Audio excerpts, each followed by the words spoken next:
আপু, তুমি আমাকে কিস দিলে কেন? তুই আমার জামাই, আমি তোকে কিস করতেই পারি। না, আমি মানি না। তুমি এসব করো আর সবাই আমাকে নিয়ে মজা করে। সবাইকে বলে দিবি দিশা আমার বউ, সে আমার সাথে যা ইচ্ছে করতে পারে। আর শুভ্র, তুই কোনো মেয়ের দিকে তাকাবিও না। ওকে আপু। সর্দার বাড়ি। এটা এক বিশাল পুরনো জমিদার বাড়ি। চারপাশে আমবাগান, বিশাল পুকুর আর উঠোন জুড়ে বসার জায়গা। এই বাড়ি কর্তৃত্ব শফিক সর্দারের হাতে, যিনি নিজের পরিবারকে একসঙ্গে আগলে রেখেছেন বহু বছর ধরে। তার বড় ছেলে আকিব সর্দার ব্যবসায়ী মানুষ। তার দুই মেয়ে দিশা ও ছায়া আর এক ছেলে রাহাত। দিশা বড় হলে প্রচন্ড জেদি ও রাগী। ছোটবেলা থেকে সে যা চায় তাই পেতেই হবে। অপরদিকে শফিক সর্দারের ছোট ছেলে রাকিব সর্দার, যিনি পরিবারের সবচেয়ে শান্ত ও বিচক্ষণ মানুষ। তার একমাত্র ছেলে শুভ্র। দিশার জন্মের পর থেকেই বাড়িতে একটা কথা প্রচলিত ছিল, শুভ্র আর দিশার বিয়ে হবে। দিশা যখন মাত্র 6 বছর বয়সে পৌঁছেছে, তখন শুভ্র সবে বুঝতে শিখেছে। তখন থেকেই সে শুভ্রকে নিজের স্বামী বলে মনে করত। সময় চলতে লাগলো।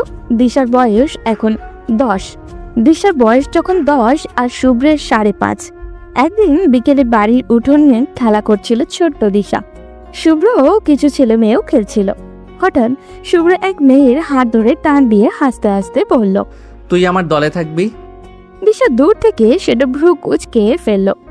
ছোট্ট পায়ে দৌড়ে এসে শুভ্রের হাত টেনে ছাড়িয়ে দিল। শুভ্র, তুই অন্য মেয়ের হাত ধরলি কেন? দিশার এমন সরিয়ে দেওয়া শুভ্রের বেশ অভিমান হলো। তুমি সমস্যা করছো কেন আপু? আমরা তো খেলছিলাম।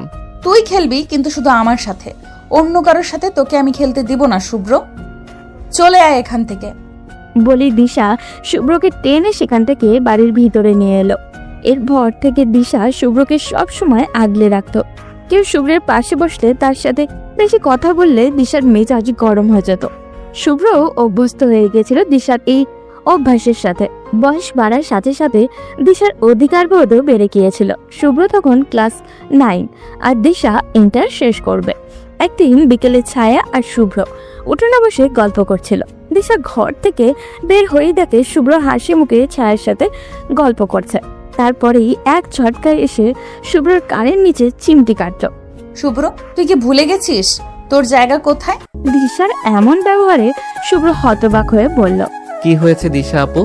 বদমাইশ, আমি তোর আপু না, আমি তোর বউ। তুই আমার জামাই। দিশার কথায় শুভ্র লজ্জায় লাল হয়ে গেল। ছায়া হেসে উঠে বলল, এই জন্য তোর সাথে কেউ কথা বলে না শুভ্র। আপুর কড়া নজরদারি। কেউ তোর সাথে কথা বললে আপু তোকে খুন করতেও দুইবার ভাবে না। শুভ্র মুখ নামিয়ে ফেলল। দিশা অধিকারবোধের হাসি নিয়ে বলল, যার বউ এমন সুন্দর, তার আর অন্য কারোর সাথে কথা বলার দরকার কি? নিজের ঢোল নিজেই পেটাচ্ছিস আপু। কেন, আমি কি মিথ্যা বলছি নাকি? কলেজে কত ছেলে আমার পেছনে ঘুরে, তুই জানিস। আমি তো শুধু এই পিচ্চিটার জন্য তাদের পাত্তা দেই না। হইছে বইন, তোরা থাক তোদের মতো, আমি গেলাম। আমার আবার ধৈর্য কম। আমি নিজের জামাইকে এমন পেলে পুষে বড় করতে পারবো না। বলে ছায়া হাসতে হাসতে ঘরের ভিতরে চলে গেল। সময় চলতে লাগলো। দিশার জেদ ভালোবাসা দুটোই ধীরে ধীরে আরো গভীর হতে লাগলো। শুভ্র কখনো কখনো দিশার প্রতি অস্বস্তি বোধ করে, কারণ সে বুঝতে পারে না এটা ভালোবাসা নাকি জেদ। পরিবারের অন্যরা দিশার এই আচরণ দেখে কিছু বলে না কেন, এটাই শুভ্রর চিন্তা। উঠোনে তখন বিকেলে আলো মিশে আছে। বড় বড় গাছের ছায়া লম্বা হয়ে উঠেছে। বাড়ির সবাই বসে গল্প করছে। হালকা হাওয়ায় উঠোনটা যেন আরো প্রশান্ত মনে হচ্ছে। শুভ্র দিশার পাশের চেয়ারেই বসেছিল আর দিশা চোখ গরম করে তাকিয়েছিল ওর দিকে। শুভ্র জানে দিশা এইভাবে তাকালে কিছু তো একটা বলবেই। তোর মুখ এত কালো কালো লাগছে কেন শুভ্র? কি হয়েছে? দিশার কথায় শুভ্রের কোনো হেলদোল নেই দেখে দিশা এবার শুভ্রকে হালকা ধাক্কা দিয়ে প্রশ্ন করলো। তখন শুভ্র আস্তে করে বলল, কিছু হয়নি আপু। আবার আপু? বলছি না তুই আমাকে আপু ডাকবি না? শুভ্র চুপ করে গেল। শুভ্রের বাবা রাকিব সাহেব তখন বাড়ির বড়দের সাথে বসে আলোচনা করছিলেন। তার হাতের কাগজটা তিনি টেবিলের উপরে রাখলেন। শফিক সর্দার চশমার উপর দিয়ে তাকিয়ে বললেন, রাকিব, তুই কি নিশ্চিত এই সিদ্ধান্ত নিয়ে? বাবার এমন কথায় রাকিব সাহেব কিছুটা সময় চুপ করে থাকলেন। সাকিব সর্দার আবারও ওই একই প্রশ্ন করলেন। রাকিব সাহেব মাথা নিচু করেই বললেন, হ্যাঁ বাবা, এই অফারটা আমার ক্যারিয়ারের জন্য অনেক বড় সুযোগ। আপনি যদি অনুমতি দেন তাহলে আমি চলে যাব। সাকিব সর্দার একটু চুপ করে রইলেন। পাশ থেকে আকিব সর্দার বললেন, তুই গেলে তো পুরো ব্যবসা একদম আমার উপর এসে পড়বে। জানিস কত ঝামেলা, আর আমি একা সব সামলাতে পারবো না। তোর যদি সমস্যা না হয় থেকে যা, দুই ভাই মিলে ব্যবসাটা সামলাই। ভাই, আমি আপনাদের সাথে সব সময় ভিডিও কলে যোগাযোগ রাখবো, আর কয়েক বছর পর আবার ফিরে আসব। শুভ্র তো আপনাদের সাথেই থাকবে। যদি এখন না যাই তাহলে পড়াশোনা করে কি লাভ হলো বলেন? সবাই এখানে পড়ে আসি, একটু বাইরে গিয়ে চেষ্টা করে দেখি না ভাই? রাকিব সাহেবের এই কথার পরেই দিশার বুকের ভেতরে যেন কেন মোচড় দিয়ে উঠল। শুভ্র এখানেই থাকবে, কিন্তু তার বাবা চলে যাবে। যদি পরে শুভ্রকে নিতে চায় তখন দিশা কি করবে?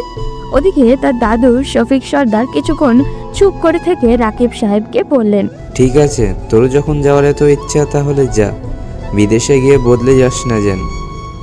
আমি আমার সন্তানদের আমার আদর্শের বাইরে কোনোদিন চলতে দিব না। রাকিব চোখে মুখে আনন্দ নিয়ে বললেন, জি বাবা, আমি সব সময় আপনাদের দেওয়া শিক্ষা মাথায় নিয়ে চলবো। কিন্তু দিশার মনের ভেতর তখন ঝড় বইছে। শুভ্র যদি একদিন তার বাবার কাছে চলে যায়, যদি ওর মন বদলে যায়। সে শুভ্রর দিকে তাকিয়ে দেখল, শুভ্র মাটির দিকে তাকিয়ে আছে। সেদিন রাতেই দিশা শুভ্রকে একা পেল বারান্দায়।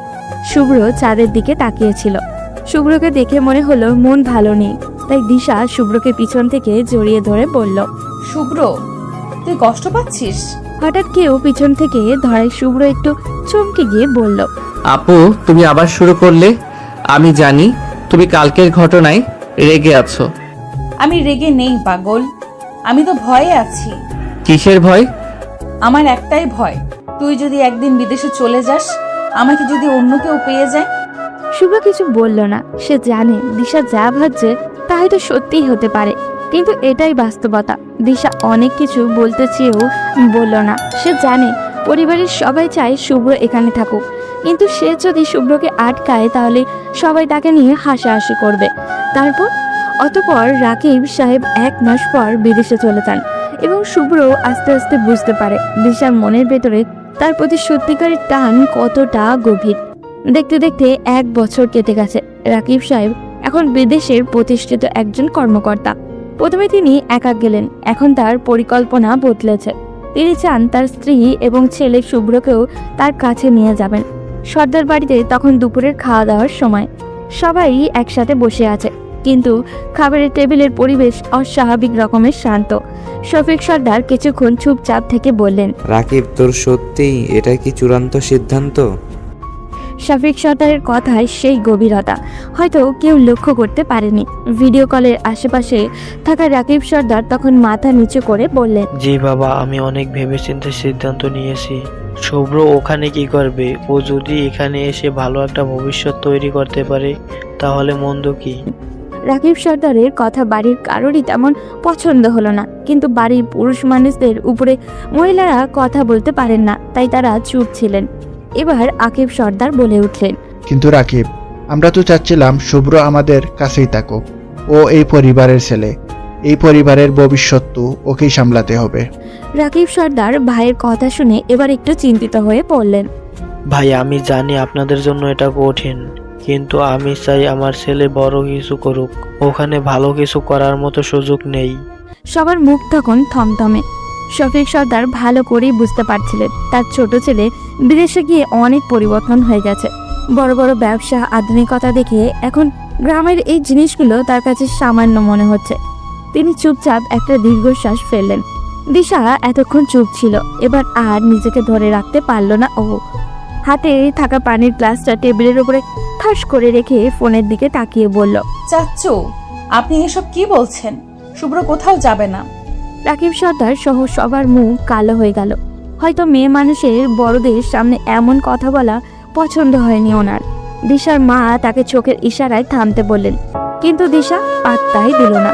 বেশ রেগেই বলল, শোনেন চাচ্চু, আমার জামাই আমার কাছেই থাকবে। ওকে আপনারা আপনাদের এইসব ফ্যামিলির ঝামেলায় জড়াবেন না, বলে দিলাম। শুভ্র এতক্ষণ মাথা নিচু করেছিল।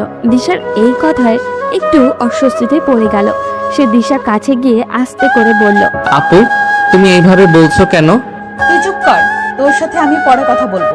চুপচাপ যেভাবে আছিস সেভাবেই থাক। আকিব সর্দার মেয়ের অনুভূতি বুঝতে পারছিলেন, কিন্তু তার কিচ্ছু করার নেই।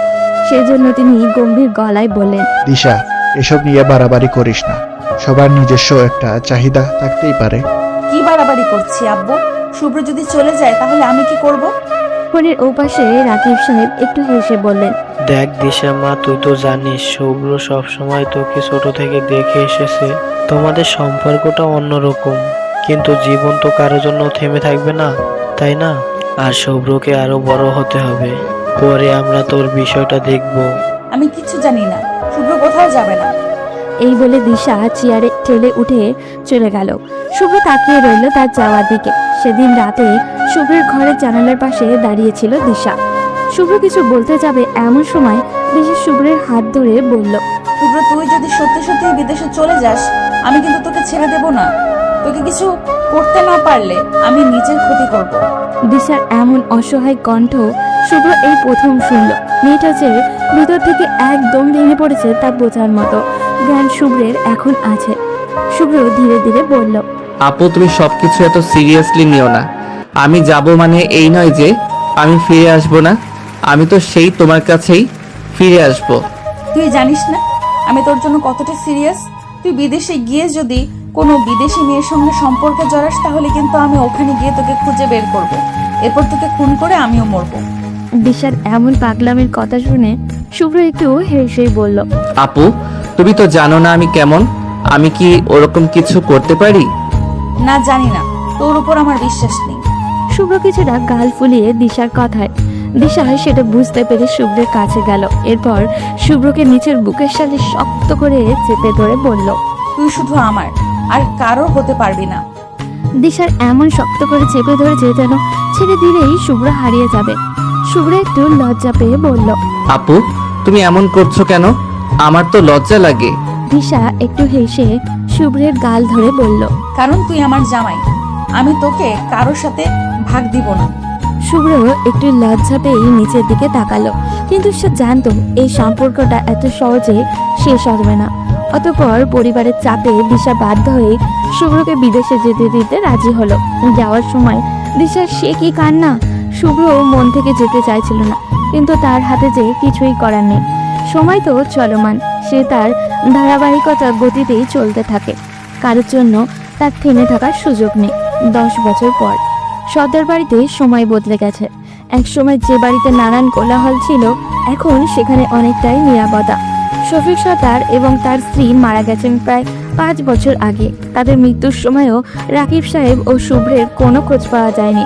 প্রথম দিকে সবাই অনেক চেষ্টা করেছিল যোগাযোগের, কিন্তু একসময় সবাই বুঝে গিয়েছিল ওরা বোধহয় আর নেই। তবে একজন এখনো আশা ছাড়েনি।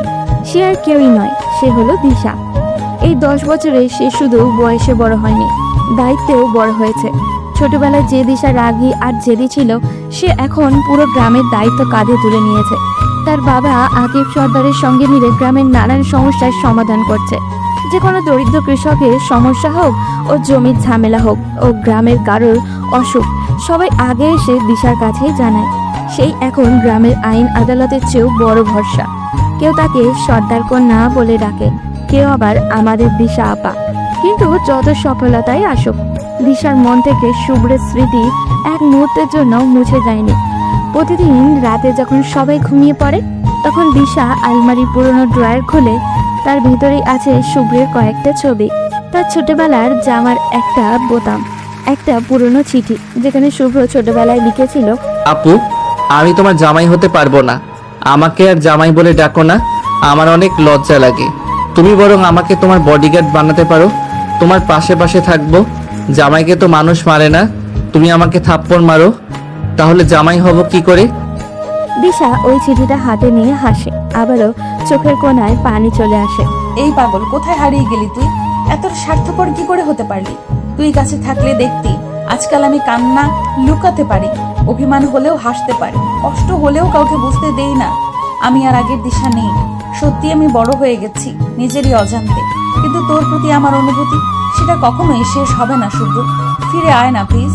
এরপর প্রতিদিনের মতোই সে ছবিটা বুকে জড়িয়ে ধরে ঘুমিয়ে পড়ে। রিদওয়ান মাসুদের একটা চমৎকার উক্তি আছে যে ভালোবাসার মাঝে হারানোর ভয় থাকে আর সেই কথা ভেবে দুজনেই কাঁদে, সে ভালোবাসা হচ্ছে প্রকৃত ভালোবাসা। কিন্তু এখানে তো দিশা একাই কাঁদছে। অপর পাশে মানুষটি এতটা বছর একটা বারো যোগাযোগ করেনি, সে বেঁচে আছে নাকি মারা গেছে তাও দিশা জানে না। তাহলে এটাকে কিভাবে প্রকৃত ভালোবাসা বলা যায়? ওদিকে গ্রামে এখন দিশার বাবার পাশাপাশি আরেক ক্ষমতাশালী ব্যক্তি হলো সুলতান মিয়া। ভীষণ দ্রুত লোক, সবার সামনে সে ভীষণ উদার মনের, কিন্তু ভিতরে ভিতরে বেশ লোভী। সে ধীরে ধীরে গ্রামের গরিব কৃষকদের জমি দখল করতে শুরু করেছে। সেসব মানুষ একসময় সর্দার বাড়ির আশ্রয়ে থাকত, তাদের এখন ভয় দেখিয়ে জমি কেড়ে নিচ্ছে। একদিন সন্ধ্যায় দিশা যখন তার বাবার সঙ্গে বৈঠকে ব্যস্ত, তখনই এক বৃদ্ধা এসে কান্নাজড়িত কণ্ঠে বলল, মাগো, আমার স্বামী মারা যাওয়ার পর সুলতান মিয়া আমাদের জমি লিখে নিতে চাইতেছে। আমার একমাত্র ছেলে তাকে ভয় দেখাচ্ছে। কি বলছেন দিদা? আপনার জমি ওই লোকটা কিভাবে দখল করবে? আর বইল না, আমার স্বামী নাকি আমাদের অজান্তে ওই লোকের কাছ থেকে ক্ষেতের সময় কিছু টাকা ধার আনছিল। ওইটা বাকি থাকায় সে আমাদের ফসলের সব জমি নকল কাগজ দেখে দখল করতে চাচ্ছে। আমাদের তো আর কিছুই নাই মা, তুমি আমাদের একটু সাহায্য করো। দিশা এগিয়ে এসে বৃদ্ধাকে বসালো, এরপর বাড়ির কাজের লোককে ইশারা করলো তাকে নাস্তা করাতে। বৃদ্ধার চোখে মুখে তখন ভয়ের ছাপ। দিশা চোখ রাঙিয়ে বলল, আমি থাকতে আপনার জমি কেড়ে নেওয়ার ক্ষমতা এখনো কারো হয়নি। আমি আছি না, আপনি নিশ্চিন্তে বাড়ি যান, কালই আমি ওই লোকের সাথে দেখা করব। পরদিন সকালেই সে সরাসরি সুলতান মিয়ার বাড়িতে হাজির হলো। সুলতান মিয়া সকালে রোদ পোহাচ্ছিল আর সিগারেটে টান দিচ্ছিল। দিশাকে দেখে বেশ অবাকই হলো। দিশা এসেই তার সামনে দাঁড়িয়ে বলল, তোমার সাহস তো কম না সুলতান চাচা, আমার গ্রামের মানুষদের ভয় দেখাচ্ছে জমি কেড়ে নেওয়ার, বাড়িঘর কেড়ে নেওয়ার। সুলতান মিয়া বেশ বুঝলেন দিশা কিসের কথা বলছে, কিন্তু তিনি নিজের গাম্ভীর্য ভাবটা ধরে রেখে ধোয়া ছাড়তে ছাড়তে বললেন, বুঝলে দিশা বেটি, এখন গ্রামের সময় বদলাইছে। আগের মতন আর জমিদারি প্রথা এখন নাই। এখন চেয়ারম্যান মেম্বার এরা সবাই গ্রামের মাথা। আর তুমি তো নিশ্চয়ই জানো আগামী নির্বাচনে চেয়ারম্যান পদে দাঁড়াইতেছি, তাই ক্ষমতা যার সব তার। দিশা এবার গম্ভীর হয়ে বলল, এই গ্রাম এখনো সর্দার বাড়ির হাতেই আছে। আমার বাবা, আমার দাদা আর আমি 3 পুরুষ ধরে এই গ্রামের দায়িত্ব নিয়েছি। জমিদারি এখন নাই সেটা আমরাও জানি, কিন্তু এই গ্রামের মানুষ আমাদের সেই কালে যতটুকু বিশ্বাস করত এখনো ঠিক তেমনই করে। তুমি এখনো জানো না আমি কি করতে পারি, তাই ঝামেলায় না গিয়ে ওই বৃদ্ধ মহিলার জমিটা ছেড়ে দাও। ওরা এমনিতেই অসহায়, এরপর চেয়ারম্যান কেন, দেশের প্রেসিডেন্ট হয়ে যাও, যত সব। দিশার এমন রাগ দেখে সুলতান মিয়া একটু মুচকি হেসে বলল, ঠিক আছে, দেখা যাক কে কত শক্তিশালী। ভুলা যাইও না, তুমি সর্দার বাড়ির মানুষ হও আর অন্য বাড়ির মাইয়া হও, যাতে কিন্তু তুমি মাইয়া পুরুষের লগে পায়রা উঠবা না। আর ওই বুড়ির জামাই আমার কাছ থেকে ধার নিয়েছিল, ওই টাকা শোধ দেয় নাই, তাই আমি হুমকি দিছি।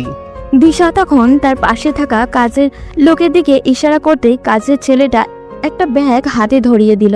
দিশা সেটা ছুঁড়ে দিয়ে বলল, ওনার জামাই তোমার কাছ থেকে 50,000 টাকা ধার নিয়েছিল, সেটার জন্য তুমি তাদের 10 লাখ টাকার জমি কেড়ে নিতে চাইছো। এই ব্যাগে 2 লাখ টাকা আছে, এগুলো নিয়ে ওই কাগজ ওনাকে ফিরিয়ে দেবে, না হলে এই মেয়ে কি করতে পারে সেটা দেখিয়ে দেব। আর আমাকে আইন আদালত শেখাতে আসবে না, আমি শহরে পড়াশোনা করেছি, এসব ভালো করেই জানি। নিজের মতো কাজ করো চাচা, আমাদের সাথে লাগতে এসো না, হাওয়ায় মিলিয়ে যাবে। বলে দিশা বেরিয়ে আসলো লোকটার বাড়ি থেকে। সুলতান মিয়া চুপচাপ ব্যাগটা নিয়ে ঘরে গিয়ে টাকা গুনে দেখলো। তখন তার চাকর রহিম তাকে বলল, চাচা, আমি বলি কি, সর্দার বাড়ির লোকেদের সাথে ঝামেলা না করাই ভালো। এখন আপনি নির্বাচন করবেন, ওদের সাথে ঝামেলা করলে গ্রামের মানুষ আমাদের সাথে থাকবে না। এখন পাঞ্জাবি টুপি পরে ঘুরেন আর ওদের সাথে বন্ধুত্ব করেন। একবার আপনি চেয়ারম্যান হয়ে গেলে ওদের এসব অপমানের জবাব টের পাইয়ে দিব। সেই জন্যই তো সব দাঁতের দাঁত চেপে সহ্য করতেছি রে রহিম। একবার ভোটে জিততে পারলে ওই মাইয়ার তেজ আমি একদম বের করে দিমু। ওদিকে দিশার ব্যস্ততা যেন প্রতিদিনই বাড়ছিল। সে গ্রামের মানুষের সমস্যাগুলো সমাধান করতে গিয়ে নিজের ব্যক্তিগত জীবনই ভুলে গিয়েছিল। ছোটবেলা থেকে শুভ্রকে হারানোর পর তার একমাত্র লক্ষ্য ছিল নিজের বাবার সাথে কাঁধে কাঁধ মিলিয়ে গ্রামের উন্নতি করা। অন্যদিকে তার ছোট বোন ছায়াও এখন কলেজে পড়ে। একদিন কলেজ থেকে ফেরার পথে হঠাৎই করেই এক অপরিচিত যুবকের সাথে তার দেখা হয়। ছায়া দেখল যুবকটি লম্বা, সুঠাম গঠনের এবং চেহারায় এক অদ্ভুত মায়া রয়েছে। সে ভুল না করলেও ছেলেটি তার দিকেই এগিয়ে আসছে। ছায়া নিজের জায়গায় দাঁড়িয়ে রইল। ছেলেটা তার সামনে এসে নম্রভাবে জিজ্ঞাসা করলো, আপনি কি আমাকে একটু সাহায্য করতে পারবেন? জি বলুন, কি সাহায্য? আসলে আমি সর্দার বাড়ির খোঁজ করছি। আপনি কি বলতে পারবেন কেমন করে সেখানে যেতে পারবো? ছায়া একটু চিন্তা করলো, এত সুন্দর চেহারার যুবকটা সর্দার বাড়ির খোঁজ করছে কেন? কিন্তু সন্দেহ দূর করেই সে বলল, আমি সর্দার বাড়িরই মেয়ে, চাইলে আমার সাথে যেতে পারেন। যুবকটি একটু অদ্ভুতভাবেই হাসলো, যেটা ছায়ার চোখ এড়ালো না। কিন্তু বাইরের পুরুষ মানুষের সাথে কথা বলা তার বংশের মেয়েদের দ্বারা মানায় না, তাই নিজের কৌতূহল চেপে রাখলো। ছেলেটা হালকা হেসে তাকে বলল, আপনাকে ধন্যবাদ। একটু দ্রুত চলুন, আমি বেশ দূর থেকে এসেছি। ছায়া যখন যুবকটিকে নিয়ে সর্দার বাড়িতে পৌঁছালো, তখন সবার চোখে যুবকের দিকে গেল। দিশা তখন গ্রামের কোনো সমস্যা নিয়ে নিজের বাবা আকিব সর্দারের সাথে কথা বলছিলেন। বাড়ির অন্যান্যরাও নিজেদের কাজে ব্যস্ত ছিল। ছায়া ঘরে ঢুকেই সবাইকে উদ্দেশ্য করে জোরে বলল, আব্বা উনি আমাদের বাড়ির খোঁজ করছিলেন, তাই আমি সাথে করে নিয়ে এলাম। সবাই অবাক হয়ে যুবকের দিকে তাকালো। যুবকটি এক পলক সবাইকে দেখে নিয়ে সামনের দিকে এগিয়ে গেল। ইতিমধ্যে বাড়ির সবাই একই জায়গায় জড়ো হয়ে গেছে। ছেলেটা নিচের দিকে তাকিয়ে একটা নিঃশ্বাস ফেলল, তারপর গম্ভীর অথচ সংযত কণ্ঠে বলল, আমি শুভ্র। কথাটা মুখ থেকে বের হতে দেরি। মুহূর্তের মধ্যে পুরো পরিবার স্তব্ধ হয়ে গেল। সবাই যেন নিজের কানকে বিশ্বাসই করতে পারছিল না। দিশা পানি খাওয়ার জন্য গ্লাস হাতে নিয়েছিল, কিন্তু হাতের গ্লাস নিচে পড়ে ভেঙে গেল। রাহাত হতভম্ব হয়ে শুভ্রের দিকে তাকিয়ে রইল, আর আকিব সর্দারের মুখে বিস্ময়ের ছাপ ফুটে উঠল। দিশা দ্রুত সামনে আসলো, তার ভিতর থেকে কথা আসছে না। সে কাঁপা কাঁপা গলায় বলল, তুই শুভ্র? শুভ্রকে চিনতে দিশার দেরি হলেও দিশাকে চিনতে শুভ্রের এক মুহূর্তও দেরি হলো না। শুভ্র মাথা নিচু করে বলল, হ্যাঁ আমি শুভ্র। এত বছর পর ফিরে এসেছি, তাই হয়তো চিনতে সমস্যা হচ্ছে। শুভ্রকে দেখার পর সবাই যেন শত প্রশ্নে ঝড় তুলে দিল। দিশাকে সরিয়ে শুভ্রের গালে মুখে হাত বুলাতে বুলাতে বাড়ির বড়রা প্রশ্ন করলো, তুই এত বছর ধরে কোথায় ছিলে? তোর বাবা মায়ের কি হলো শুভ্র? কেন এতদিন আমাদের সাথে যোগাযোগ করিসনি? শুভ্র একটা গম্ভীর নিঃশ্বাস নিয়ে বলল, আমি সব বলছি, আমাকে একটু পানি খাওয়াতে পারবেন? ছায়া দ্রুত টেবিল থেকে পানি এনে দিল। শুভ্র এক ঢোকে পুরো গ্লাস শেষ করে গ্লাস ফিরিয়ে দিল। এরপর ধীরে ধীরে নিজের গল্প বলতে শুরু করলো। আসলে বিদেশ যাওয়ার 2 বছর পর একদিন আমার বাবা মা শপিং করতে বের হয়েছিলেন। সেদিন একটা ভয়ানক দুর্ঘটনা ঘটে। একটা ট্রাকের ধাক্কায় গাড়িটা দুমড়ে মুচড়ে যায়, আর তারা ঘটনাস্থলেই মারা যান। আমি তখন বাসায় ছিলাম। পুলিশ ফোন করে জানালো আমার বাবা মা আর নেই। এইটুকু বলতে সবাই স্তব্ধ হয়ে গেল। দিশার চোখেও পানি চলে এলো। শুভ্র আবারও বলল, বাবা মায়ের মৃত্যুর পর আমি একদম একা হয়ে যাই। আমার কোনো আত্মীয় স্বজনও সেখানে ছিল না। বাবার এক ঘনিষ্ঠ বন্ধু তখন আমাকে নিজের বাসায় নিয়ে যান। প্রথমে লন্ডনে ছিলাম, পরে উনি সুইডেনে চলে যান। আমিও তার সাথে যেতে বাধ্য হই। বাবা মাকে হারানোর পর 1 বছরের মতো সময় আমি কারোর সাথে কথাই বলতে পারিনি, এতটা আঘাত পেয়েছিলাম। এরপর আঙ্কেলের সাথে চলে গেলাম সুইডেন। ওখানে গিয়ে যোগাযোগের উপায় ছিল না, কিন্তু এখন এতদিন পর যখন নিজের পায়ে দাঁড়াতে পেরেছি, তখনই তোমাদের খোঁজ নিতে চলে এসেছি। অনেক কষ্টে আসতে পেরেছি। সবকিছু কত পরিবর্তন হয়ে গেছে। শুভ্র কথাগুলো বলতে বলতে বেশ কাঁপতে শুরু করলো। রাহাত ধরে সোফায় বসালো, এরপর হতাশ কণ্ঠে বলল, আমরা তো তোকে খুঁজে পাইনি। আমার বড় মামার এক বন্ধু লন্ডনে থাকতেন, প্রায় 2 বছর যোগাযোগ করছিস না দেখে আমরা বলেছিলাম খোঁজ নিতে, কিন্তু খুঁজতে গিয়ে জানালো চাচ্ছু যে বাসায় থাকতো ওই বাসাটা নাকি অনেকেই ভাড়া নিয়ে থাকে। এরপর আমরা তো ভেবেছিলাম তোদের সাথে খারাপ কিছু হয়ে গেছে। আমি জানি ভাইয়া, আমিও অনেকবার চেষ্টা করেছিলাম যোগাযোগ করতে, কিন্তু কিছুতেই সম্ভব হয়নি। পরিচিত কেউ ছিল না আশেপাশে। অবশেষে আমি সিদ্ধান্ত নিলাম দেশে ফিরে আসব। প্রতিটা দিন তোমাদের মিস করেছি, বেঁচে থেকেও যেন মরে গিয়েছিলাম। সবাই তখন স্তব্ধ হয়েছিল, কিন্তু দিশার চোখ যেন এক ভয়ানক ঝড় বয়ে যাচ্ছিল। এতদিন ধরে যাকে সে ভালোবেসে এসেছে, যার কথা ভেবে রাতের পর রাত কেঁদেছে, সে হঠাৎ একদিন এভাবে ফিরে আসবে তার ভাবনার বাইরে ছিল। কিন্তু দিশা নিজেকে সামলে নিয়ে শুভ্রের চোখের দিকে একবার তাকিয়ে সেখান থেকে বেরিয়ে গেল। কিন্তু সে জানতো তার ভেতরের ঝড় এত সহজে থামবে না। শুভ্র ফিরে আসার পর সর্দার বাড়ির পরিবেশ একটু বদলে গিয়েছিল। একদিকে আনন্দ, অন্যদিকে অতীতের বেদনা, সব মিলিয়ে একটা মিশ্র অনুভূতির মধ্যে দিয়ে যাচ্ছিল সবাই। পরদিন সকালের দিকেই পরিবারের সবাই শুভ্রকে দাদার মৃত্যুর সংবাদ জানালো। সে শোনার পর গভীরভাবে শ্বাস নিয়ে বলল, দাদা চলে গেছেন, অথচ আমি একবারের জন্যও তার মুখ দেখতে পারলাম না। শুভ্রের কণ্ঠে ভারী বেদনার ছাপ ফুটে উঠল। রাহাত এগিয়ে এসে তার কাঁধে হাত রাখল। চল আমরা দাদার কবর জিয়ারত করে আসি। শুভ্র মাথা ঝাঁকিয়ে সম্মতি দিল। শুভ্র ও রাহাত একসাথে কবরস্থানে গেল। দাদা দাদির কবরের সামনে দাঁড়িয়ে শুভ্র অনুভব করলো কতটা শূন্যতা রেখে গেছেন তারা। সে ধীর কণ্ঠে ফিস ফিস করে বলল, দাদা দাদি, আমি ফিরে এসেছি, কিন্তু আমি জানি আমার এই ফিরে আসা তোমাদের জন্য অনেক দেরি হয়ে গেছে। তোমাদের বিদায়ের সময় আমি ছিলাম না, তোমাদের জন্য কিছুই করতে পারিনি, আমাকে মাফ করে দিও। রাহাত তার পাশেই দাঁড়িয়েছিল। সে চুপচাপ শুভ্রের কথা শুনছিল, অনুভব করছিল শুভ্রের কষ্ট। সন্ধ্যার দিকে দিশা গ্রামের কোনো সমস্যার সমাধান করতে বাইরে গিয়েছিল, আর দিশাও যথারীতি ব্যস্তই ছিল গ্রামের মানুষদের নিয়ে।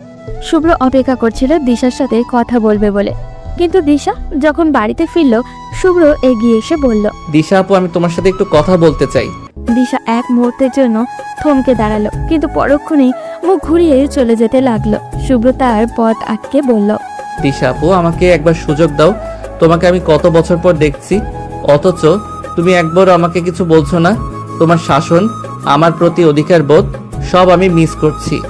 শুভ্রের এমন করুণ কণ্ঠ শুনে দিশারও যেন কোনো হেলদোল হলো না।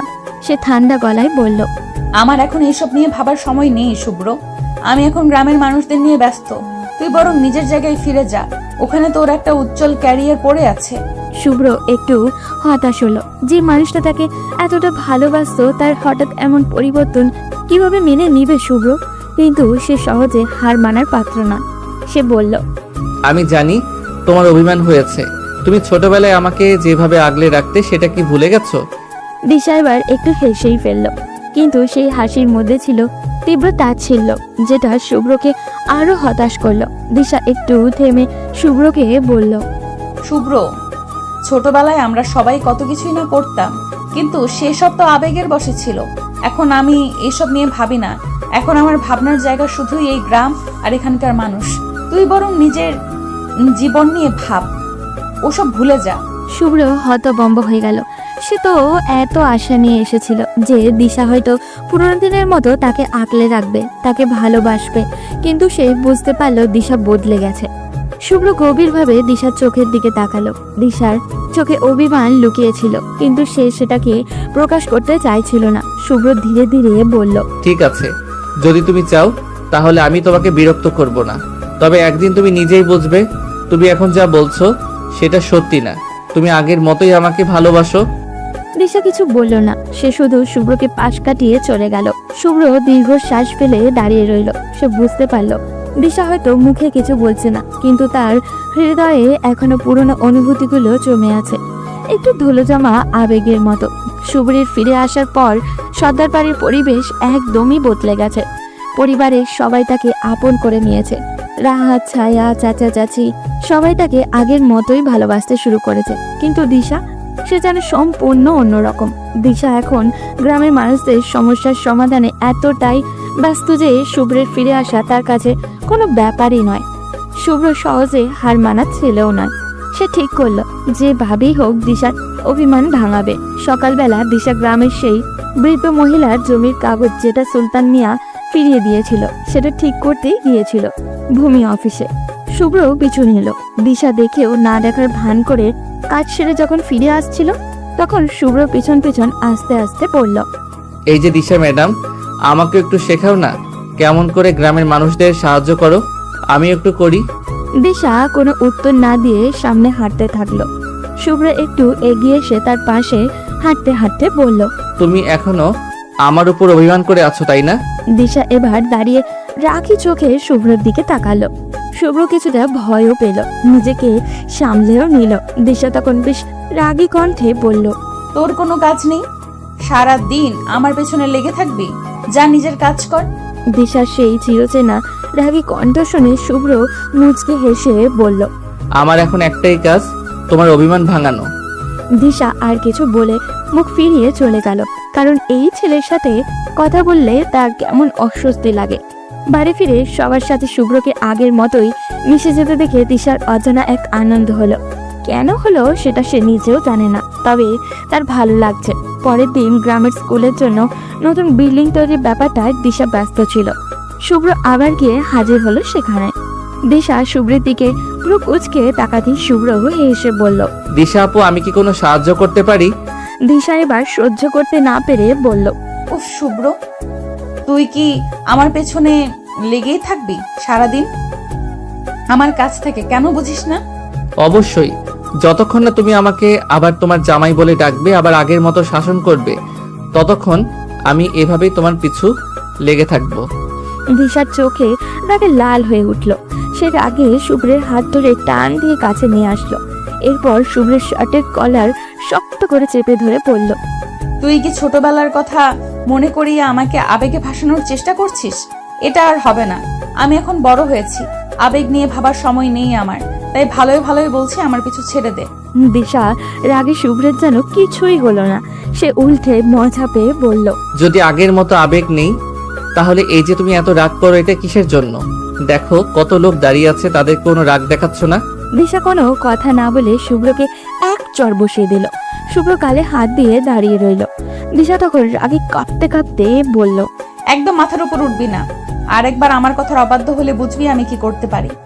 এইভাবে মারলে আপু, তুমি তো আগের থেকে অনেক ভয়ঙ্কর হয়ে গেছো।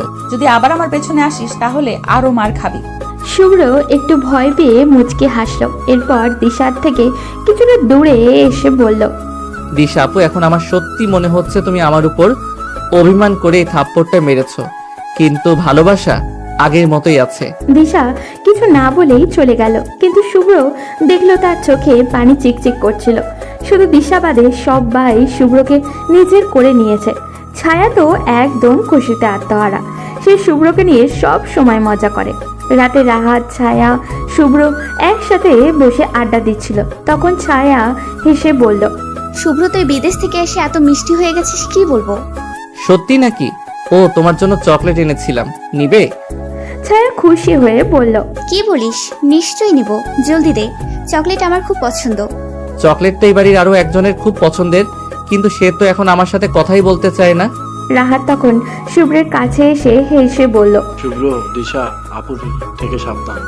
সে যদি সত্যি রেগে যায় তাহলে জানে মেরে ফেলবে। আগে থেকে আরো রাগী হয়েছে এখন। আমি জানি, কিন্তু ওনার ভালোবাসা আমার লাগবে। ওদিকে দিশা গ্রামের নানা ঝামেলায় সামলাচ্ছিল, কিন্তু সুলতান মিয়া আর তার লোকজন এইসবে খুশি ছিল না। একদিন রাতে সুলতান মিয়া এবং তার কিছু লোকজন এক জায়গায় বসে আলোচনা করছিল। তখন রহিম বলল, চাচা, এই মেয়েকে কিছুতেই থামানো যাচ্ছে না। শুনলাম গ্রামের মানুষ তাকে চেয়ারম্যান পদে দাঁড় করানোর চেষ্টা চালাচ্ছে। আমরা যদি জোর করেও কিছু করি, গ্রামের মানুষ আমাদের বিরুদ্ধে চলে যাবে। সেটা তো আমার আরো চিন্তাই। ওর জায়গায় আমি দাঁড়ালে আমি পাশ করতে পারবো না। এখন কি করা যায় তাহলে? চাচা, আমাদের টার্গেট বদলাতে হবে। দিশার সবচেয়ে দুর্বল জায়গায় আঘাত করতে হবে। কিন্তু সেটা কি রহিম? সর্দার বাড়ির ভেতরে খবর তো আমি জানি না। তখন সুলতান মিয়ার এক অনুসারী এগিয়ে গেল, যাকে দিশা 2 মাস আগে গ্রামের এক স্কুল পড়ুয়া ছাত্রীকে বিরক্ত করার অপরাধে সবার সামনে লোকজন দিয়ে পিটিয়েছিল। সে সুলতান মিয়ার সামনে দাঁড়িয়ে পড়ল, সুলতান চাচা, আমি জানি এই মেয়ের দুর্বল জায়গা কোথায়। সর্দার বাড়ির ছোট্ট ছেলে যে রাকিব সাহেব ছিল, ওনার ছেলে শুভ্র 10 বছর বাদে বাড়িতে আসে। এই ছেলেকে দিশা বিয়ে করতে চাইছে। আমার মনে হয় ওই ছেলেটাকে কিছু করলে দিশা শেষ। কি বলিস? শুনলাম তো রাকিব সর্দার পরিবার নিয়ে বিদেশে মারা গেছে। না চাচা, আমার কাছে খবর আছে ওর বাবা মা মারা গেছে, ছেলেটা ফিরে এসেছে।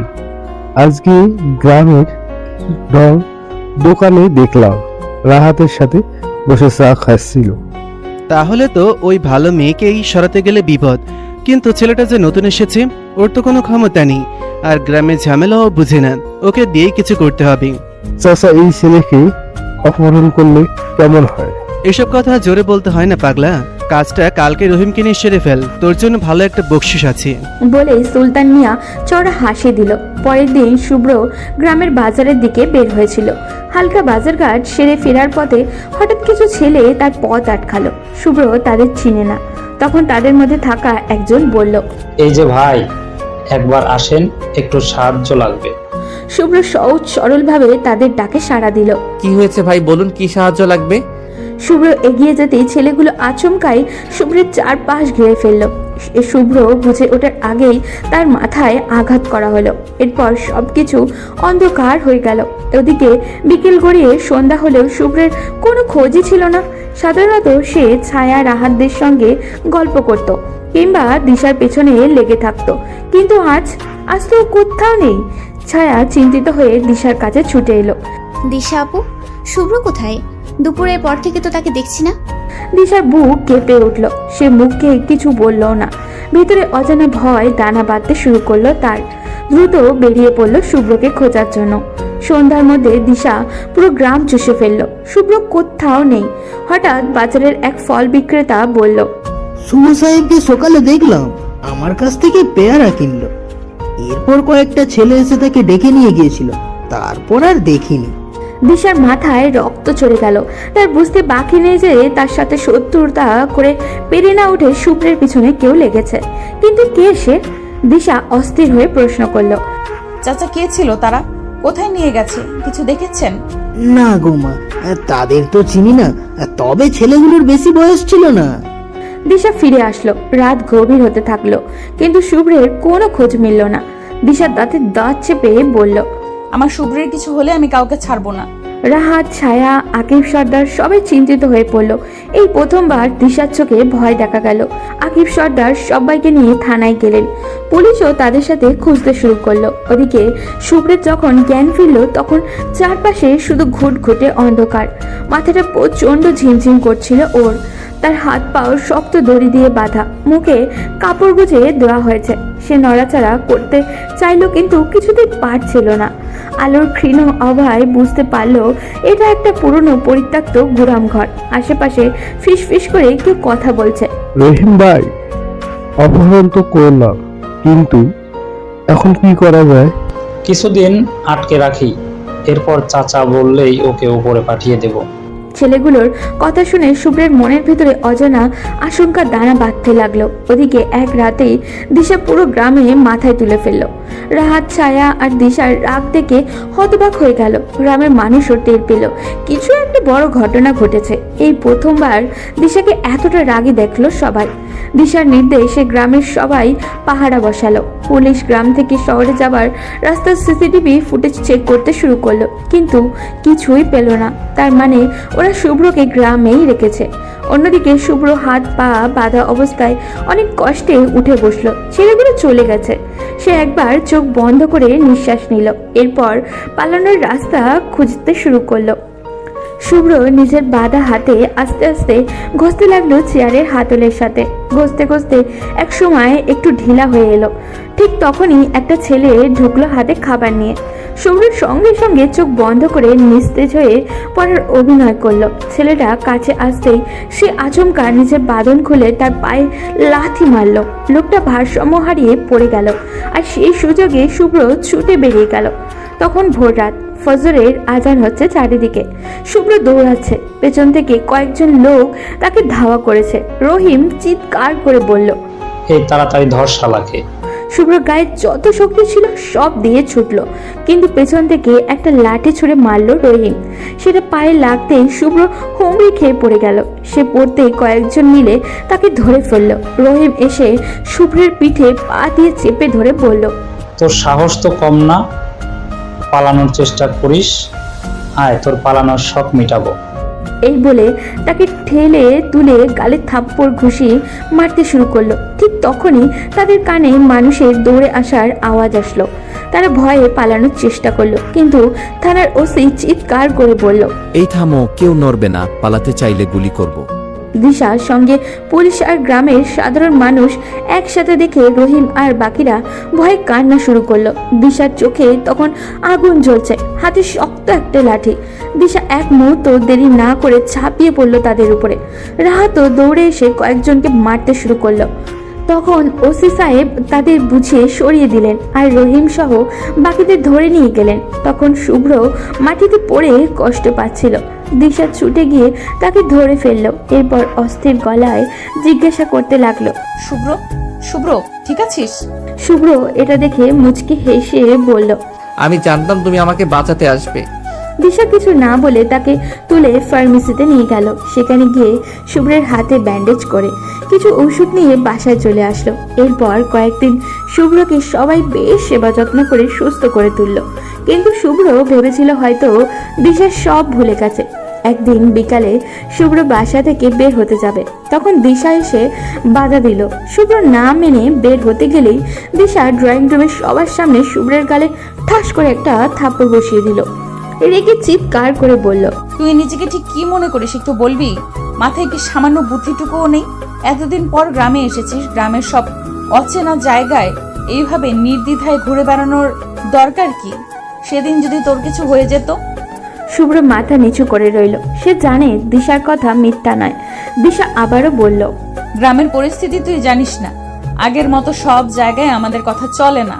এখন অনেক কিছু ভেবেচিন্তে করতে হয়। শোন শুভ্র, আমি এখন গ্রামের মানুষদের নিয়ে ভাবি।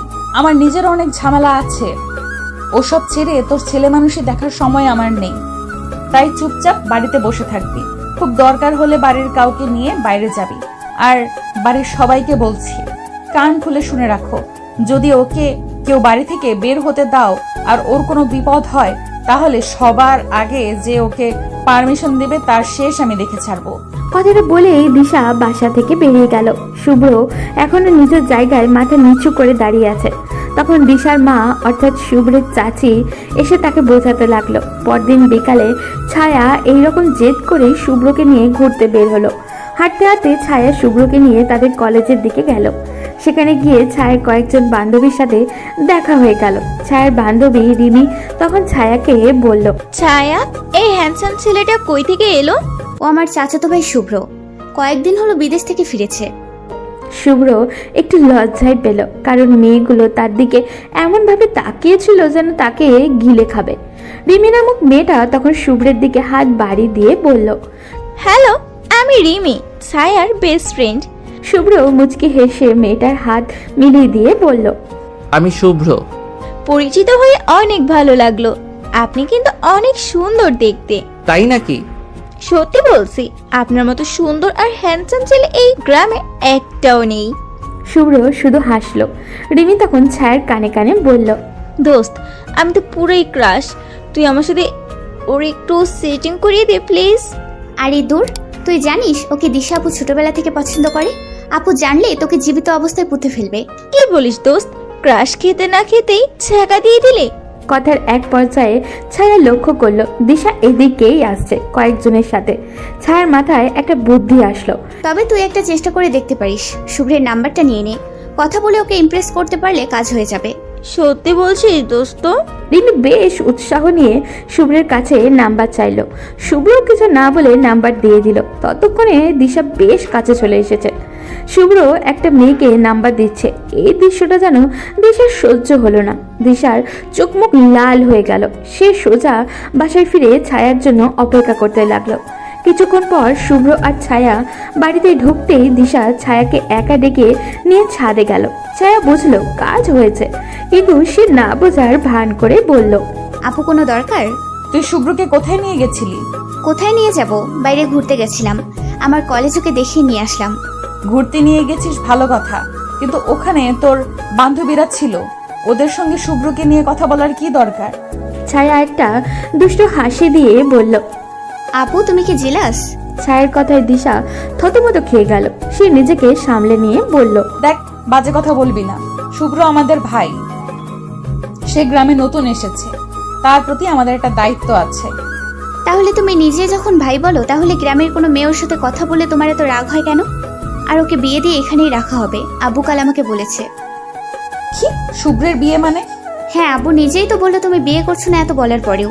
তো এখন রাহাত ভাই আর শুভ্রের বিয়ে দিয়ে আমাকেও বিয়ে দেওয়া হবে। তুমি একজন বিয়ে করছো না বলে কি সবাই সিঙ্গেল থাকবো নাকি? দিশা কিছু বলল না। ওর বুকের ভেতরে আগুনের জ্বলে উঠল। তাকে না জানিয়ে বাড়িতে এত কিছু হচ্ছে। সে চুপচাপ রুমে গিয়ে দরজা বন্ধ করে রইল। ওদিকে ছায়া দৌড়ে তার বাবা মায়ের রুমে গেল। ছায়ার বাবা আকিব সর্দার তখন ছায়াকে উদ্দেশ্য করে বললেন, কি ব্যাপার ছোট রাজকন্যা, আপনি এত হাঁপাচ্ছেন, কারণটা কি জানাবেন? আব্বু মজা বন্ধ করো, এখন সিরিয়াস একটা ব্যাপার নিয়ে আসছি। তা বলতো কি সিরিয়াস ব্যাপার? আম্মু আপু তো কিছুতেই স্বীকার করবে না শুভ্রকে সে ভালোবাসে। আমার একটা প্ল্যান আছে, যদি তোমরা সবাই মানো তাহলে আপু সোজা বিয়ে করতে রাজি হবে। এতদিনে একটা কাজের কাজ করলি, বলতো শুনি তোর প্ল্যানটা কি? এরপর ছায়া, শুভ্র আর রাহাত আর বাড়ির লোকদেরও নিয়ে আসলো। সবাই আসার পর ছায়া তার প্ল্যান বলল। সব শুনে শুভ্র কিছুটা লজ্জা পেল, কিন্তু আকিব সর্দার চিন্তিত হয়ে বললেন, সবই তো বুঝলাম, কিন্তু রিমি কি রাজি হবে এই কাজ করতে? বাবা তুমি এটা নিয়ে চিন্তা করো না, তোমার এই পরিশ্রমী কন্যা আছে না, সব ম্যানেজ করে নেবে। এই পরিবারকে একসাথে বাঁধতে কত পরিশ্রম করতে হয় সারাদিন, ওইসব কি আর আমার আম্মাজান দেখেন? যাই, কত কাজ পড়ে আছে। বলে ছায়া ভাব নিয়ে বেরিয়ে গেল। ছায়ার কথা শুনে সবাই বেশ জোরে হেসে উঠল। ওদিকে ছায়া গিয়ে রিমিকে কল দিয়ে সব বুঝিয়ে দিল। পরদিন সকালে কলেজে যাওয়ার সময় রিমি ইচ্ছে করে ছায়াকে নিতে আসলো। শুভ্র বাড়ির উঠোনেই দাঁড়িয়ে রিমির সাথে হেসে হেসে কথা বলছিল, কারণ সে জানে এই সময় দিশা তার ব্যালকনিতে বসে কফি খায়। দিশা হঠাৎ নিচে শুভ্রকে রিমির সাথে কথা বলতে দেখে রেগে তাকিয়ে রইল। শুভ্র সেটা লক্ষ্য করে দিশাকে শুনিয়ে শুনিয়ে বলল, রিমি, তোমাকে কলেজ ড্রেসে এত সুন্দর লাগে ভাবতেই পারিনি। সত্যি তোমাকে আজ অনেক সুন্দর লাগছে। উফ শুভ্র, তুমি এত কেয়ারিং। শুভ্র আর চোখে দেখলো দিশা ওদের দিকে তাকিয়ে রাগে এক প্রকার ফুঁসছে। কিছুক্ষণ তার বেশ মজা নিল এভাবে।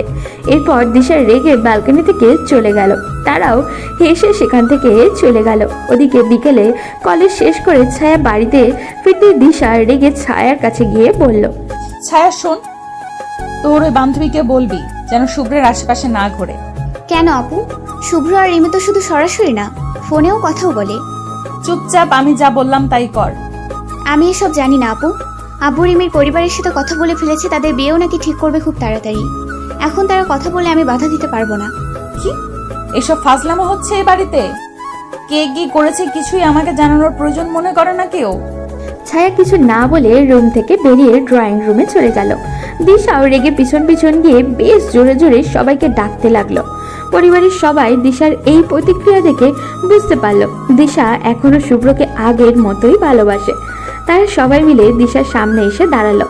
আকিব সর্দার বেশ গম্ভীরভাবে বললেন, দিশা, আমরা তোমাকে বিষয়টা জানাবো ভাবছিলাম, কিন্তু আশা করি এতক্ষণে জেনে গেছো। আমরা তোমার রফিক আঙ্কেলের মেয়ে রিমির সাথে শুভ্রের বিয়ের কথা পাকা করেছি।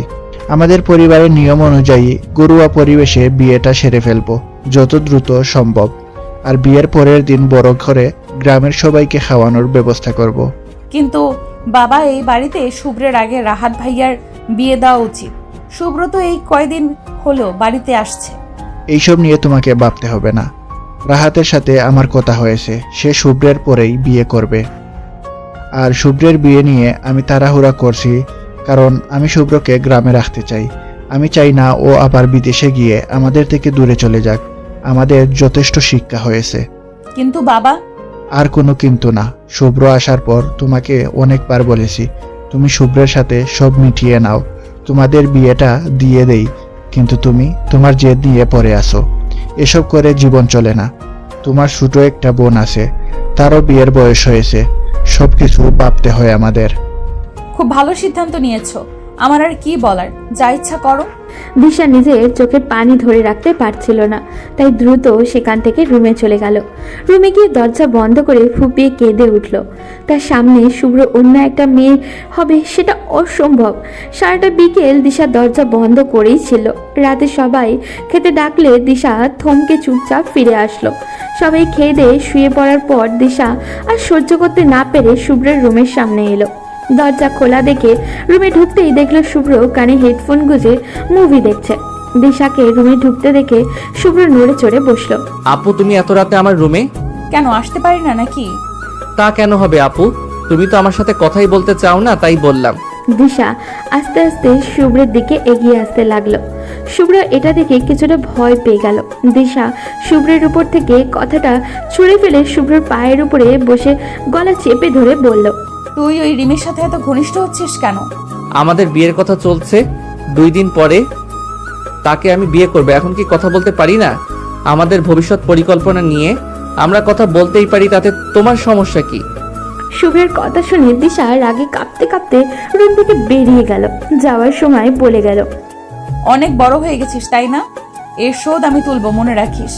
পরদিন কলেজে যাওয়ার সময় দিশা রিমির পথ আটকে দাঁড়ালো। রিমি তো ভয়ে শেষ, তবুও সেটা প্রকাশ করলো না। দিশা তখন নরম কণ্ঠেই বলল, রিমি, ভালোভাবে বলছি, তুমি ওই বিয়ে ভেঙে দাও। শুভ্র তোমার জন্য পারফেক্ট নয়। রিমি অবাক হওয়ার ভঙ্গিতে বলল, কেন আপু? শুভ্র তো অনেক ভালো, আমি শুভ্রকে ভালোবাসি। এই বিয়ে আমি ভাঙতে পারবো না। দেখো, ঝামেলা করো না, যেটা বললাম করো, আর যেন শুভ্রের কাছেও তোমাকে না দেখি, নাহলে খুব খারাপ হয়ে যাবে। দেখুন আপু, আপনাকে আমরা সবাই সম্মান করি, আর এটা আমার পরিবার এবং আপনাদের পরিবারের মিলে সিদ্ধান্ত নিয়েছে। আমি কিছু করতে পারবো না। ভালো থাকবেন। বলে রিমি চলে গেল আর দিশা সেখানে দাঁড়িয়ে তাকিয়ে রইল রিমির যাওয়ার দিকে। দিশা বাড়ি ফিরে আসতেই দেখলো বাড়ির সবাই বেশ ব্যস্ত, বিয়ের আয়োজন শুরু করতে হবে। দিশা এসব দেখে আর সহ্য করতে পারছিল না, তাই চুপচাপ দরজা বন্ধ করে বসে রইল। যত দিন যাচ্ছিল তত দিশার কষ্ট বাড়তে শুরু করলো। সে কিছুতেই শুভ্রের সাথে তাকে ছাড়া অন্য কাউকে দেখতে পারবে না। ছোটবেলা থেকে যাকে নিয়ে স্বপ্ন দেখেছে, যার জন্য এতটা বছর অধীর আগ্রহে অপেক্ষা করেছে, সে আজ অন্য কারোর হয়ে যাবে। এটা কিভাবে সম্ভব? কিন্তু দোষটা আসলে কার? হয়তো তার নিজেরই। এতটা কঠিন অভিমান না করলেও পারত সে। কিন্তু শুভ্র কেন তার অভিমান বুঝতে পারলো না? কেন সে অন্য একটা মেয়েকে বিয়ে করতে রাজি হয়ে গেল? সে যদি অন্য কাউকে বিয়ে করে সুখী হতে পারে, তাহলে দিশা সেটাকে মেনে নেওয়ার চেষ্টা করবে। সে যথাসম্ভব নিজেকে শক্ত রাখার চেষ্টা করবে। বিয়ের 3 দিন আগে থেকে নিজেও বিয়ের কাজে মনোযোগ দিল। সবাই তার এই রকম ব্যবহার দেখে অবাক হয়ে গেল। তাহলে কি তাদের প্ল্যান ফেল করবে? দেখতে দেখতে বিয়ের দিনও এসে গেল। আকিব সর্দার বাড়িতে মহা ধুমধাম করে বিয়ের আয়োজন করলেন, কিন্তু আজ সকাল থেকে দিশাকে দেখা গেল না। এমনকি একটাবার দরজা পর্যন্ত খুলেনি সে। ওদিকে দিশা নিজের রুমে সব ভেঙে চুরে চুরমার করে ফেলেছে। মাটিতে বসে হাও মাও করে কান্না করছে সে। একটু পর তার প্রিয় মানুষটা পর সেজে আরেকটা মেয়েকে বউ করে আনতে যাবে। এটা সে কিভাবে মেনে নিবে? কিন্তু বিয়ের ঠিক আগ মুহূর্তে রিমি এবং সর্দার বাড়ির সবাই দিশার রুমে গিয়ে দরজা ধাক্কাতে শুরু করলো। দিশা সহ্য করতে না পেরে বিরক্ত হয়ে দরজা খুলে দিল। দিশার রুমের অবস্থা দেখে সবাই হাসতে হাসতে শেষ। ছায়া তো মুখ ফসকে বলেই ফেলল, আমাদের আগে বললেই পারতে শুভ্রকে তোমার লাগবে, তা না ইগো নিয়ে বসে আছো। আমরা আগে থেকেই জানতাম এরকম কিছুই করবে, তাই তো এত নাটক। এখন অন্তত স্বীকার করো শুভ্রকে তুমি ভালোবাসো। ছায়ার কথায় দিশা হতভম্ব হয়ে তাকালো সবার দিকে। রিমিকে এখানে স্বাভাবিক অবস্থায় দাঁড়িয়ে থাকতে দেখে তারা বেশ অবাক হলো। ওদিকে শুভ্র বর সেজে শেরওয়ানি পরে দাঁড়িয়ে আছে। দিশাকে সবার দিকে তাকাতে দেখে ছায়া আবারও বলল, দেখি আর ভঙ্গি করো না, তাড়াতাড়ি চলো, তোমাকে রেডি করতে হবে। ওদিকে কাজী সাহেব বসে আছেন। আমাকে সাজাবে মানে? কি হচ্ছে এসব? আমাকে একটু খুলে বলবে সবাই? এরপর সবাই দিশাকে পুরো ঘটনা খুলে বলল, কিভাবে এই বিয়ের নাটক করা হয়েছিল। দিশা সব শুনে শুভ্রের দিকে তাকালো। শুভ্র দিশার মায়ের পিছনে গিয়ে লুকালো। দিশা এবার আর ভুল করলো না, কারণ নাটক হলেও সে যে সত্যি ভয় পেয়ে গেছিল, তাই এবার সে চুপচাপ রাজি হয়ে গেল। এই ছেলের কাছ থেকে এসবের প্রতিশোধ সে পরেও নিতে পারবে। দেখতে দেখতে বিয়েটা সম্পূর্ণ হয়ে গেল। বিপত্তি ঘটলো রাতে, যখন শুভ্র বাসর ঘরে যাবে তখন। কারণ ছায়া আর রিমি রুমের সামনে দাঁড়িয়ে আছে। শুভ্র যেতেই ছায়া বলল, দুলা ভাই, এত তাড়া কিসের? আমাদের পাওনা না দিয়ে চলে যাচ্ছেন? এত কষ্ট করলাম আপনাদের মিল করানোর জন্য। ধুর ছা, আপু তোমার মুখে এরকম কথা শুনলে লজ্জা লাগে, এসব বলে ডেকো না। আর তোমাদের কিসের পাওনা? ছায়া, এই ছেলে বলে কি? তোমার জন্য আমরা এত নাটক করলাম আর তুমি আমাদের কিছু না দিয়ে এই বাসর করবে? তা তো হবে না। বলো তোমরা কি চাও? বেশি না, 20,000 টাকা দাও, বউসহ বাসর ঘর নিয়ে নাও। এত টাকা কই পাবো? একটু কমাও। আমি কি এখানে মাছ বিক্রি করতে বসছি যে দাম দর করছিস? ইচ্ছে হলে যা, না হলে দরকার নেই। আমরা দরজার বাইরে থেকে তালা দিয়ে চলে যাব। কি বলো? আমার স্বপ্নের বাসর রাত। ঠিক আছে, তোমাদের টাকা দিচ্ছি। শুভ্র মুখ কালো করে টাকা দেওয়ার পরেও তারা শুভ্রকে নিয়ে কিছুক্ষণ হাসি ঠাট্টা করতে লাগলো। শুভ্র তাদের সাথে মজা করে কিছুক্ষণ সময় কাটালো। অবশেষে শুভ্র বাসর ঘরে প্রবেশ করলো। দিশা লাল শাড়ি পরে মুখে ঘোমটা টেনে বসে আছে। শুভ্র ধীরে ধীরে তার কাছে গিয়ে বসলো। দিশা হঠাৎই ঘোমটা সরিয়ে শুভ্রের দিকে তাকিয়ে বলল, তুই আমাকে নিয়ে এত বড় নাটক করলি কেন শুভ্র? আসলে হয়েছে কি আপু? শুভ্র আর কিছু বলার আগে দিশা ঠাস করে শুভ্রকে একটা থাপ্পড় মারলো। দিশা শুভ্রের কলার চেপে ধরে বলল, এখনো আপু কি রে? এখন আমি তোর বউ, তাই আপু ডাকা চলবে না। আমার নাম ধরে ডাকবে, না হলে প্রতিবার আপু বলার জন্য একটা করে থাপ্পড় দিব। ও সরি দিশা, আমি জানি তোমার রাগ হওয়া স্বাভাবিক, কিন্তু আমার কথা শোনো প্লিজ। দিশা প্রথমবার শুভ্রের মুখে নিজের নাম শুনে মুচকি হেসে মুখের গলা জড়িয়ে ধরল। শুভ্র সাহস করে ধীরে ধীরে দিশার পিঠে হাত রেখে আলতো করে জড়িয়ে ধরে বলল, দিশা, আমি তোমাকে ছোটবেলা থেকেই ভালোবাসি, কিন্তু তোমার রাগের কারণে কখনো বলতে পারিনি। এরপর সেই ভয়ঙ্কর দিনগুলো যখন দেশে ফিরে দেখলাম তুমি আমাকে এড়িয়ে চলছো, তখন ভীষণ হতাশ হয়ে গিয়েছিলাম। তখন ছায়া আপুর কথা মতো ওই কাজ করেছিলাম, তুমি এখনো আমাকে ভালোবাসো কিনা সেটা দেখার জন্য। দিশা কিছুক্ষণ চুপ থেকে বলল, তাহলে তুই আমাকে পরীক্ষা করতে চেয়েছিলি? না, আমি শুধু তোমার সত্যিকারের অনুভূতি জানতে চেয়েছিলাম, তুমি এখনো আমাকে ভালোবাসো কিনা সেটা নিশ্চিত হতে চাইছিলাম। শুভ্র নিজেকে দিশার থেকে ছাড়িয়ে হাঁটু ভাঁজ করে দিশার সামনে বসে একটা রিং এগিয়ে দিয়ে দিশার দিকে, এরপর চোখ বন্ধ করে বলল, দিশা, কখনো বলতে পারিনি কথাগুলো। ছোটবেলায় যখন বুঝতে শিখেছি তখনই তুমি বলেছো তুমি আমার বউ। তখন থেকেই মনে হতো তুমি আমার খুব আপন। এই পৃথিবীতে কেউ আমার পাশে না থাকলেও তুমি থাকবে। আমি জানতাম না বিয়ে, ভালোবাসা এসব কাকে বলে, শুধু জানতাম তুমি আমার বউ হবে। সত্যি বলতে তখন আমি বউ কাকে বলে সেটাও বুঝতাম না। জাস্ট এতটুকু বুঝতাম তোমাকে আমি বড় হয়ে আমার কাছে রেখে দিব। তুমি আমাকে মারবে, শাসন করবে, কিন্তু বাইরের সব কিছু থেকে আগলেও রাখবে। আমার জীবনের প্রথম ইনকাম দিয়ে আমি এই রিং কিনে রেখেছিলাম। যখন কিনেছিলাম তখন এইটুকু নিশ্চয়তা ছিল না যে তোমাকে কখনো আবার দেখতে পারবো, তবে আমার মন বলতো তুমি আমার জন্য অপেক্ষায় আছো, তাই শত বাধা পেরিয়ে ফিরে এসেছিলাম। আমার ধারণা সত্যি হয়েছিল, আমার বিশ্বাস ভুল ছিল না। তুমি সত্যি আমার অপেক্ষায় ছিলে। আজ তুমি অনুমতি দিলে এই রিংটা নিজ হাতে তোমাকে পরিয়ে দিতে চাই। শুভ্রের মুখে এমন কথা শুনে দিশার চোখে জল এসে গেল। সেও কান্না করতে করতে হাত বাড়িয়ে দিল। শুভ্র নিজের হাতে দিশার চোখের জল মুছে দিয়ে হাতের রিংটা পরিয়ে দিয়ে বলল, তোমার জন্য হয়তো আমি পৃথিবীর সব সুখ এনে দিতে পারবো না, কিন্তু তোমায় সারা জীবন ভালোবাসতে পারবো। আমি আমার জীবনের থেকেও তোমাকে বেশি ভালোবাসতে চাই। তুমি কি সেই অধিকার আমাকে দিবে? দিশা আর নিজেকে ধরে রাখতে পারল না। শক্ত করে শুভ্রকে জড়িয়ে ধরে শুভ্রের সারা মুখে চুমু খেতে লাগলো। শুভ্র খানিকটা লজ্জা পেয়ে রেসপন্স করলো। দিশা শুভ্রের কপালের সাথে কপাল ঠেকিয়ে বলল, শুভ্র, কি আছে তোর মাঝে বুঝি না। শুধু অনন্তকাল তোর দিকে তাকিয়ে থাকতে ইচ্ছে করে সারা জীবন তোকে দেখি। সবকিছু ভুলে যাই যখন তোর ওই মায়া ভরা মুখের দিকে তাকাই। আমি আমার নিজেকে হারিয়ে ফেলি তোর মাঝে। ভীষণ ভালোবাসি বিচ্ছি। দুজনের মধ্যে নীরবতা নেমে এলো। শুভ্র ধীরে ধীরে দিশার মুখের দিকে ঝুঁকলো। দিশার চোখ বন্ধ করে নিল। শুভ্র দিশার কপালের ঠোঁট ছোঁয়াতেই দিশার টান দিয়ে তাদের 4 ঠোঁট এক করে নিল। রাত যত গভীর হতে থাকলো তাদের ভালোবাসাও তত গভীর হলো। পরদিন সকালে সূর্যের আলো ঘরে প্রবেশ করতেই দিশার ঘুম ভেঙে গেল। চোখ মেলে তাকাতেই দিশা নিজেকে শুভ্রের বুকে আবিষ্কার করলো। শুভ্র তার চুলে হাত বুলিয়ে বলল, আমাদের নতুন জীবনের নতুন সকালের শুভেচ্ছা মহারানী।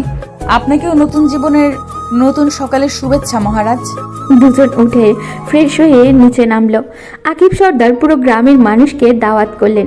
বিয়ের পরে এই অনুষ্ঠানে সবাইকে নিমন্ত্রণ জানানো তাদের পরিবারের নিয়মের মধ্যেই পড়ে, যাতে দিশা ও শুভ্রের নতুন জীবনের শুরুতে সবাই তাদের জন্য দোয়া দিতে পারে। দুপুরের সময় গ্রামের মানুষজন একে একে খেয়ে বের হচ্ছিল, আর শুভ্র দিশা দুজন তাদের সাথে হাসি মুখে পরিচিত হচ্ছিল। একটা মেয়ে স্টেজ থেকে বের হতে হতে বলছিল, শুভ্র ছেলেটা তো অনেক সুন্দর, তার জন্য দিশা আপুর মতো বয়স্ক মেয়ে পারফেক্ট না, ওর জন্য দরকার ছিল কম বয়সী একটা মেয়ে, তাহলে আরো ভালো মানাতো। দিশা কথাটা শুনে মেয়েটার দিকে এমন ভাবে তাকালো যেন মেয়েটাকে এখন সামনে পেলে সে খুন করত। কিন্তু মেয়েটা ততক্ষণে চলে গেছে। ওদিকে শুভ্র হেসে হেসে সবার সাথে কথা বলছিল, কিন্তু দিশার মাথায় মেয়েটার কথাই ঘুরপাক খাচ্ছিল। রাতে শুভ্র রুমে ঢুকতেই দিশা রেগে প্রশ্ন করলো, আজকে দুপুরে তুই গ্রামের মেয়েদের সাথে এত কথা বললি কেন? কি বলো? তাদের সাথে পরিচিত হওয়ার জন্যই তো এই আয়োজন, আর তারা তো শুধু আমাকে বিয়ের শুভেচ্ছা জানাচ্ছিল। তারা কি বলেছিল ওসব জানার দরকার নেই, শুধু এইটুকু জেনে রাখ, আমি তোকে কারোর সাথে ভাগ করা তো দূরে থাক, তোর পাশে আমার ছায়াকেও আমি সহ্য করতে পারি না। তুই আমার মানে শুধু একান্তই আমার থাকবি। শুভ্র দিশার হাত ধরে বলল, কথা দিচ্ছি আমার জীবনের শেষ নিঃশ্বাস পর্যন্ত আমি একান্তই তোমার থাকবো। গুড বয়, এটা যেন মাথায় থাকে সব সময়। আপনার মর্জি মহারানী।